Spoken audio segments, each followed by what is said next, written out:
अभ्यास का महत्व। प्राचीन समय में विद्यार्थी गुरुकुल में रहकर ही पढ़ा करते थे। बच्चे को शिक्षा ग्रहण करने के लिए गुरुकुल में भेजा जाता था। बच्चे गुरुकुल में गुरु के सानिध्य में आश्रम की देखभाल किया करते थे और अध्ययन भी किया करते थे। वरदराज को भी सभी की तरह गुरुकुल भेज दिया गया। वहां आश्रम में अपने साथियों के साथ घुलने मिलने लगा, लेकिन वह पढ़ने में बहुत ही कमजोर था। गुरुजी की कोई भी बात उसके बहुत कम समझ में आती थी। इस कारण सभी के बीच वह उपहास का कारण बनता है। उसके सारे साथी अगली कक्षा में चले गए, लेकिन वो आगे नहीं बढ़ पाया। गुरुजी जी ने भी आखिर हार मानकर उसे बोला, बेटा वरदराज, मैंने सारे प्रयास करके देख लिए हैं। अब यही उचित होगा कि तुम यहां अपना समय बर्बाद मत करो। अपने घर चले जाओ और घर वालों की काम में मदद करो। वरदराज ने भी सोचा कि शायद विद्या मेरी किस्मत में नहीं है, और भारी मन से गुरुकुल से घर के लिए निकल गया। दोपहर का समय था। रास्ते में उसे प्यास लगने लगी।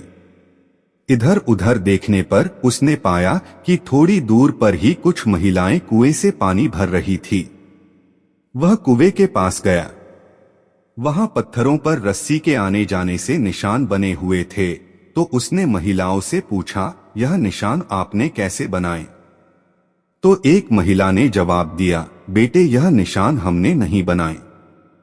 यह तो पानी खींचते समय इस कोमल रस्सी के बार बार आने जाने से ठोस पत्थर पर भी ऐसे निशान बन गए हैं। वरदराज सोच में पड़ गया। उसने विचार किया कि जब एक कोमल से रस्सी के बार बार आने जाने से एक ठोस पत्थर पर गहरे निशान बन सकते हैं, तो निरंतर अभ्यास से मैं विद्या ग्रहण क्यों नहीं कर सकता। वरदराज ढेर सारे उत्साह के साथ वापस गुरुकुल आया और अथक कड़ी मेहनत की। गुरुजी ने भी खुश होकर भरपूर सहयोग किया। कुछ ही सालों बाद यही मंदबुद्धि बालक वरदराज आगे चलकर संस्कृत व्याकरण का महान विद्वान बना, जिसने लघु सिद्धांत कौमुदी, मध्य सिद्धांत कौमुदी, सार सिद्धांत कौमुदी, गीर्वाण पद्मंजरी की रचना की। शिक्षा मोरल। दोस्तों, अभ्यास की शक्ति का तो कहना ही क्या है। यह आपके हर सपने को पूरा करेगी।